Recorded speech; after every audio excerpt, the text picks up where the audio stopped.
Like I said, today is Monday, the 17th, Martin Luther King Day. Um, I got the email this morning to go ahead and head on over to uh, the company's doctor so I can do my DOT physical and my my release to go back to work. So shit, I was there for like 2 hours, man. But yeah, the doctor released me. Their doctor released me also. When you do the DOT physical, usually you'll get your physical card is good for 2 years, but he just did mine for 1 year. Then he just told me, come back in another year. We'll make sure that you're all good. Get out of there. And so yeah, they released me for a year on my new medical card. So hopefully, the company will give me no issues as far as because I had to take a piss test and I'm taking medications. I don't take the medications all day long, but I do. There's certain medications I take at night before I go to sleep, and so it's probably in my system. So, but I let them know what it is, and I even showed them my prescription bottles and shit like that for my prescription. So he said everything should be good. As long as I'm prescribed the medication, I should be all right. So we'll see what happens. But anyways, going through all this shit and going back to work, and it just reminds me of a story of a company I used to work for. This company, I started working there in 2011. I was working for, I was working at a paper company for a little while, for like a year. I was like managing their warehouse. This was in Mariloma, California. I was managing their warehouse, and I would deal with all the truckers that come in. So there was this guy who used to come on all the time, at least twice a week. Twice a week, he was there delivering product to us. And like I said, I had been there a year, and I was only there for just because I needed a job right away. I went and worked with this company, but I've been a truck driver since 1995. So, but I just needed a job right away. This job was available. Somebody I knew said they can get me in right there. So I said, fuck it, I'll take the job real quick, just for a little while, so I can find a trucking job. So I went there. I was there for a year, but I met this driver there, and he worked for a certain company. And so one day I'd asked him, I said, hey, is your company hiring? Because I have a Class A license and I want to go back to driving. And so he's like, yeah, we're always hiring. The company's always hiring. So I said, all right. So I got the information from him. He gave me the guy's phone number, the guy's number, the guy who to talk to. He gave me his number. He was like, call this guy. Tell him I recommended you, and then they'll have you fill out the application. The dude's name was Mike. So he said, yeah, go call this dude Mike. So I called him, and he's like, come down, do the application. So I went down and did the application, and he's like, all right, when we're gonna do all your background and shit, and we'll get back with you. So I said, okay. So a couple weeks go by, I don't hear nothing from him. That driver comes back to my company again. He's like, have you heard anything? I said, no, I haven't heard nothing. He's like, all right, well, call him again. Because I don't understand why, because we're always hiring. And so I said, all right. So I called the dude again. He's like, yeah, we ain't got nothing yet. I'll get back to you when we hear something. I said, all right. Again, another week or two, whatever went by, still nothing. Dude's like, he still hit you back? Like, nah. He ain't said nothing to me, man. So call him again. So I thought, all right, call him again. Same shit. So then I tell the driver again, like, yeah, nothing yet, So he's like, just keep fucking calling him, keep bugging him, dude. So I called again, and this time I got like one of the HR girls answer the phone and shit, and I'm asking for this dude Mike, and I think they already knew who I was, 'cause I kept calling. I'm like, oh, he's not here right now. You want to leave a message? Um, no, I said, I'm just calling to see about my application I put in. And so she's like, let me look into it. And then she's like, well, we're not hiring right now, so we're good. We'll go ahead and we'll put your application in file, and we'll call you if we have anything. So I'm like, all right, fuck it, whatever, you know. And so I was like, fuck that company, you know. And I say within 10, 15 minutes, I get a phone call, and it's that same girl, and she's like, hey, this, you know, Mike, so and so, yeah. Well, I'm from, you know, such and such trucking company. You want to, you still want a job? And I was like, yeah. She's like, all right, come down so we can give you your paperwork so you can do your physical and your drug test. So after work, I went down there and did that. Um, and then um, I gave my notice to my job because they're gonna hire me, you know. So it was in November of 2011 because I know I started the day before Thanksgiving. So I started on a Wednesday, the day before Thanksgiving of 2011. But I gave my job a notice. I gave him like a week notice. I say, hey, you know what? I'm gone. I got another job. So I was telling the other drivers though that would come through like, hey, after this week, you're not gonna see me no more. It'll be somebody else. I got a different job. I'm gonna go back to driving. And they're like, oh yeah, where you gonna go work at? And I told them the company, and they were like, oh, you're going to Gangster Trucking. Okay, that's not the name of the company, but a lot of guys would refer to as Gangster Trucking. And I was like, Gangster Trucking? They're like, yeah. And I said, well, why are you calling it Gangster Trucking? And they said, well, rumor is that Chino Prison has their release gate is into that company's yard. They're like, that place is full of bikers and gangbangers, gang members. Like, that's all that works over there. It's just, everybody knows that's Gangster Trucking and shit. And I was like, what the fuck? Like, all right. So I, uh, I talked to the dude, Mike, and he's like, yeah, you know what? You're starting on Wednesday, day before Thanksgiving. Be here at like 2 in the morning. Go to dispatch. They're going to have a set of keys for you. You're going to bobtail your truck all the way to San Diego. You're going to go to the port over there. They have a trailer out there for you already, so you don't have to take a trailer. Just take the truck out there. You're going to hook to the trailer. You're going to go across the street. All you do is go across the street. You're going to go from the shipyard to a yard where they unload it. It's just across the street. Work 4 hours. Take your lunch. Take your 2 breaks between your lunch. Between when you start and your lunch, and then from your lunch to your end time. Take your fucking 15-minute breaks or whatever. After 8 hours, drop the trailer back in the yard where you got it. Drive back to the yard in Ontario or Chino. So I'm like, fuck, okay, cool. Like, that's easy work. So that's what I did. I went to the yard, went to the dispatch, said, hey, my name's Mike, you know, I'm new here. The other Mike told me to come get some keys from you. Like, yeah, here. They gave me a fucking cavalry truck, and I took off. Well, I put some fuel in it, took off, went to San Diego, did what he said. It was an easy-ass day. And then we were off Thursday, Friday, Saturday, Sunday. So I didn't have to come back until Monday.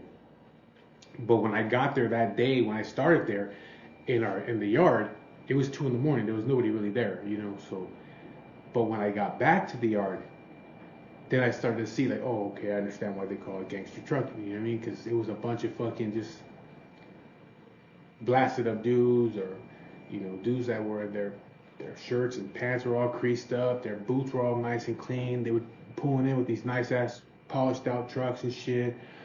And so anyway, I went to dispatch and told, hey, I'm done. I finished whatever you had needed me to do. Like, okay, come back on Monday at this time. So I started, you know, my routine there. Going on Monday, started to get to know people and shit like that.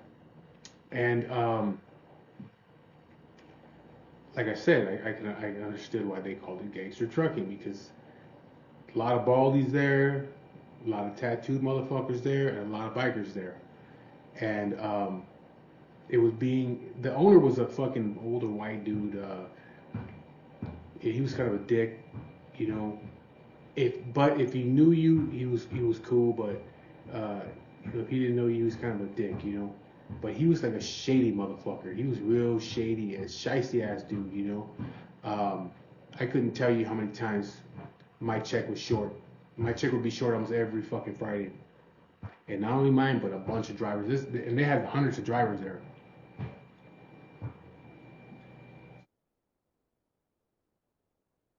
Some drivers got paid by the load. Some drivers got paid by the mile. Some guys got paid by the hour. I got paid by the hour. I didn't want to get paid by the load because the way these guys were complaining and shit, the ones that were getting paid by the mile, they were getting fucked on their mileage. It wasn't the miles that you drove; it was air miles. So, say for instance, you go from Chino to Bakersfield, and just say for instance it's 250 miles. Driving. But if you do air miles, so that's pretty much like from point A to point B, a straight line. That's like going straight through the mountains or whatever. It's only 200 miles. So now you're not getting paid the 250, you're getting paid 200. So he was fucking getting over on that bullshit.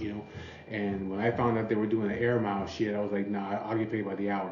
Because you could kind of pick what you wanted. Some guys are getting paid by the load and shit.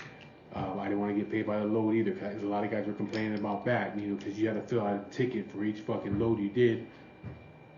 And somehow, some way, the girls in the office would always lose them. And there was a rumor. The rumor was that, and I don't know how true it was, but it seemed legit, is that the girls in the payroll department were told if the more money they saved the owner, the more money they saved the company, the bigger their bonus would be at the end of the year. That's what we were told. Because I'm telling you, I couldn't tell you how many times that my check was short, and it was all. See, I got paid by the hour. I filled out a timesheet, and I would turn in my timesheet, every week. And you filled out one every single day, and at the end of the week you turn them in. So I would turn in my timesheets, and then I get my check the next week, and it'll be like 250, 300 short, and I'm like, what the fuck, man? So I'd have to call payroll and say, hey, my check's short. Did you turn all your timesheets in? Yeah, I turned them all in.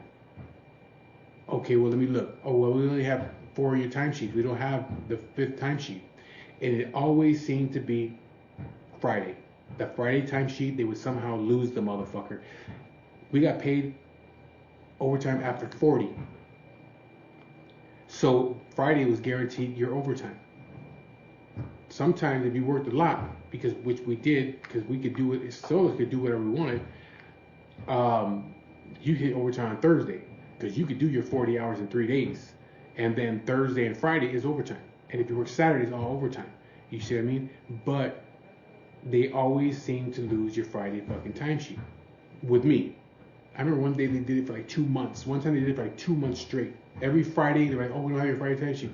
I would keep a copy of it all the time. So I'll fax it to you right now, and then they ought to get paid, But then I got in good with one of the owners, not the owner that was the dick, but he had a younger brother that was really cool, and I used to hang out with him in his office and shit like that. And I one day I just got fucking fed up with it, and I went to his office and, hey, dude, I'm getting sick of this shit, man. They shorted me again. And now the fucking bitch in the payroll's telling me that she's not gonna pay me until my following check. She said I sent her my timesheet, and she says, okay, it'll be on your following check. And he's like, nah, fuck that. So he called over there. He called to the corporate office and said, hey, which was not too far from our office, like 3 miles away. He called and said, hey, what's going on with his pay? And she's like, oh yeah, we don't have his Friday timesheet, but we got it now. He sent it to us. We'll make sure it's on his next check. He's like, nah, bullshit. Write him another check right now for that money. And she's like, well, your brother's not here to sign the checks. He's like, I don't give a shit. Write the check out to him. Send it over here. I'll sign it.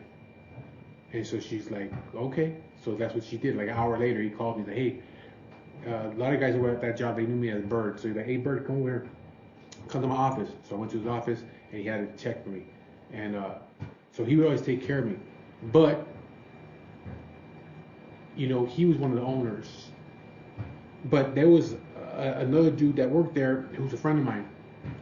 And he was pretty much the one running everything. He couldn't sign no checks or no shit like that, but he was pretty much in charge of everything, and he ran the fucking place like a tight shit, man. You know what I mean?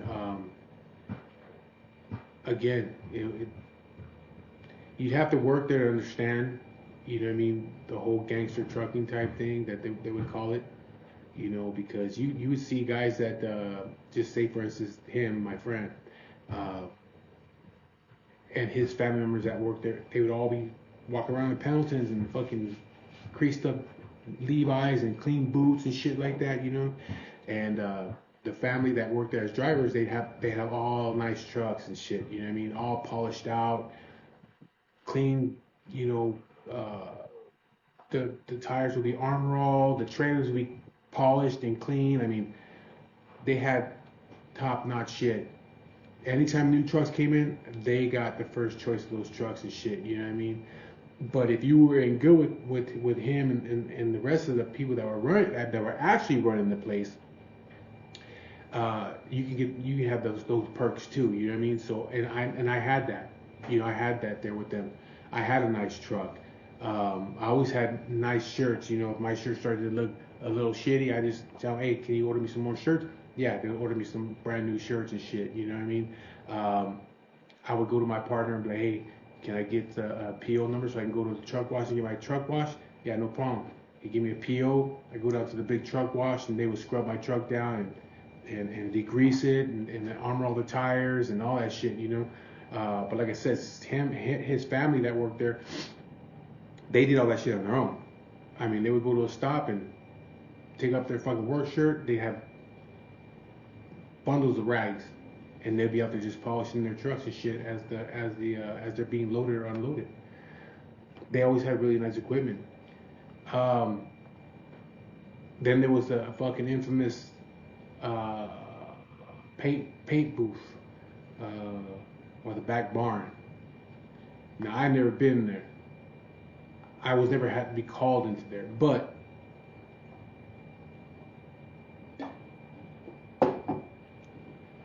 the rumors were that if you acted up, if you were causing problems, they were gonna fucking fire you. You were gonna get called to the fucking paint booth. If you got called to the paint booth, there was gonna be some dudes back there waiting for you, and they were gonna whoop your ass. Same thing with the back barn area where the back dock was at. If you got called back there, know you were ready to get your ass whooped. Maybe get a talking to, but it wasn't gonna be one motherfucker back there. You know what I mean? It was just, that's how things were ran over there, man. They ran a tight ship over there. And the funny thing was, like, I always heard rumors about that shit, but I had never heard a rumor of it or anything of anybody saying, oh yeah, somebody got their ass whooped in the paint booth and they called the cops and the cops came down here. I had never heard that happen. I had just heard that you didn't want to get called into the fucking paint booth or to the back barn or the back dock, whatever you wanted to call it, because it was a dock and there was a barn back there. You didn't want to be called back there because you're causing problems. You know, you get your ass whooped back there. But like I said, the owner, he surrounded himself with some gangster ass dudes and some bikers and shit, you know. And in the end, you know, there was a lot of loyalty to the guy, to that owner. You know, there was a lot of loyalty to him, not just because of him, but because of his father. His father was the original owner of the company, but when his father got too old, the sons all took it over. And that one son, he even fucked over one of his own brothers out of some of the money for the company, you know. But he surrounded himself with people that were loyal to him because, you know, he did take care of them. You know, he did take care of them until he fucked everybody over there that was working for him. And he sold off the company. And, you know, another rumor was that once the company was bought, it was bought by a big corporation, a big company, a big trucking company. And the rumor was that after about a year, that trucking company that bought our company started digging into the books and shit, like saying, what the fuck is going on here? There's just so much bullshit, fucking fraud and all kinds of shit, you know what I mean? Insurance fucking fraud, all this other bullshit that they were saying, like they lost money buying this company because they bought it for like it was like 400 million or some bullshit. But there was a lot of shit that was swept under the rug, you know. Um, but like I said, if he would have not did that shit and fucked everybody else over that was working for him, we probably all still be there. You know what I mean? I would still be at that company probably. You know what I mean? Because I was taken care of over there. I had it good over there. I the family members of the person that was actually running it, his family members, his brothers, his sons, wife, everybody, his kids that worked there, of course they were all taken care of. I was a friend, and there was a lot of friends that worked there. And so we were all taken care of. As long as you worked and you took care of business and you didn't cause problems, you would be taken care of. And I was pretty much able to do whatever I wanted to. I could pick and choose the shit that I wanted to do. I even went out one time with my dispatcher. It's like they couldn't fucking fire me because the people that I was associated with, like my dispatcher couldn't even get me fired. You know what I mean? I told my dispatcher in front of about 15 other fucking dispatchers. I told him one day, say, if you want to go outside, we'll go to the back, and where all the trailers are back there. You want to talk shit? We'll go back there right now. I'll clock out, you clock out. Let's go back there and handle it. And of course, he didn't want to do shit, you know. And everybody's like, the other dispatchers like, hey Mike, calm down, man. Just go home. Don't be threatening people. Say, fuck that dude. You know what I mean? Like, if you want to talk shit, let's go. I'm clocked out. I'm clocking out right now. So you clock out. Let's go. Let's go into the back over there, where the barn was at. Let's go back there. We'll handle it. He didn't want to do it. You know what I mean? But there was nothing they could do. They couldn't get rid of me. He had to go to this other dude to get rid of me, and I was friends with him. You know what I mean? And so some of us, we could do whatever we want to do. Whatever loads we wanted, we could take those loads. Like, I'm not fucking doing that shit. Or they were like, hey, Mike, we need you to come in on Saturday. Like, no, I'm not coming in on Saturday. Because they would tell me like on Friday when I get back to the yard, I'm about to clock out. Hey Mike, before you clock out, we need you to come. We let you know we need you to come in on Saturday. Tomorrow you have to work. Now I'm not working, so you have to be here. That's I'm not gonna be here. So don't try to hold it low for me, because I'm not gonna be here. And say, oh, it's mandatory. Like, no, it's not. I did my 40 hours.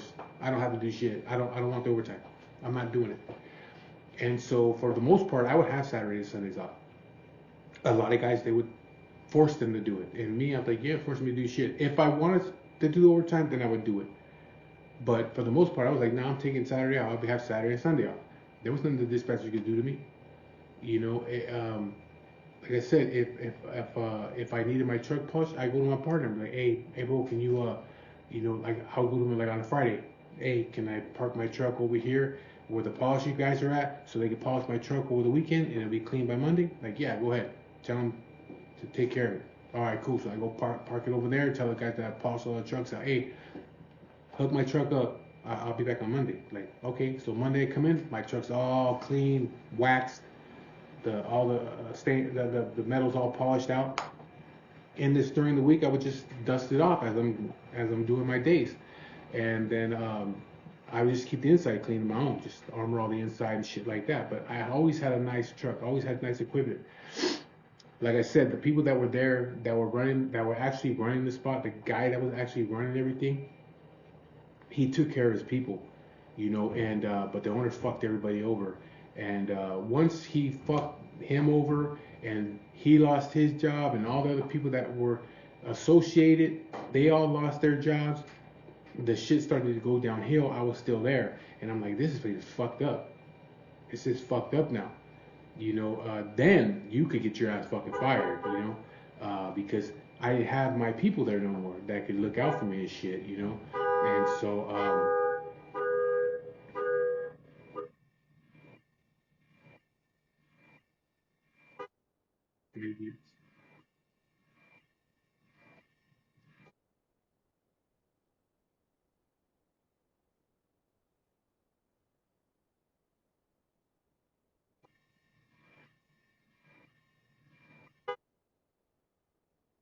you hear that honking, but it's fucking goofball here. There it goes. So yeah, I have my people there no more to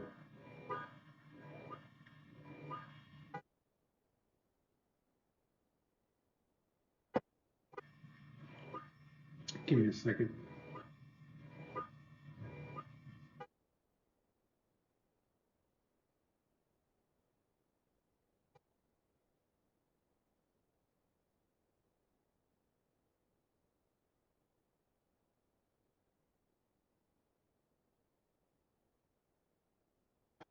Um,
um, them guys were not there no more. I didn't have anybody else that would look out for me. You know what I mean? They all started to act.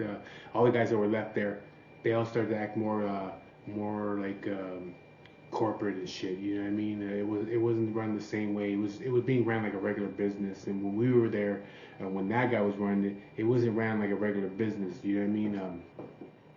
You didn't cause fucking trouble over there. You know what I mean? Um,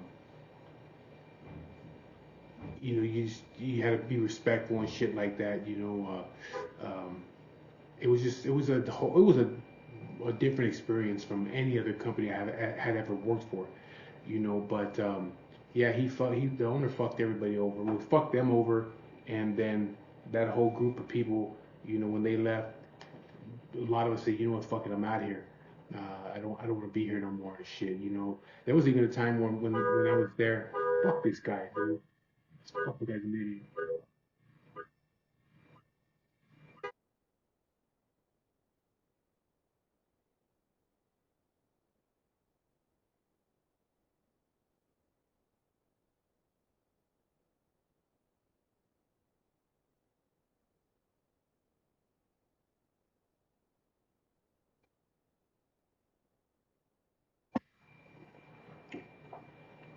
When my partner was running that company, there was a time there where I got three raises in a year. Um, I got a dollar raise each time, three in a year. Nobody's getting raises like that. You know what I mean? But I got three in 1 year because I could say, hey, I need more money, man. And like, all right, cool. Like, I'll get you a raise. Give me a dollar. A few months later, like, man, I need another raise. I ain't making enough here. Yeah, I have to fucking, I have to like, come on, bro, like, talk to him like, hey, it's not enough money, you know what I mean? Like, all right, get another raise, and then I got another one. Like before the year was up, I got another dollar raise. You know what I mean? So I was making the money that the guys that were there for like 25 years, I was making as much money as them guys were making. But again, it's because I wasn't good with the people that were running this shit. Well, my partner who was running this shit. But once he was gone, it all went downhill. And I'm still friends with him and most of the guys that were there.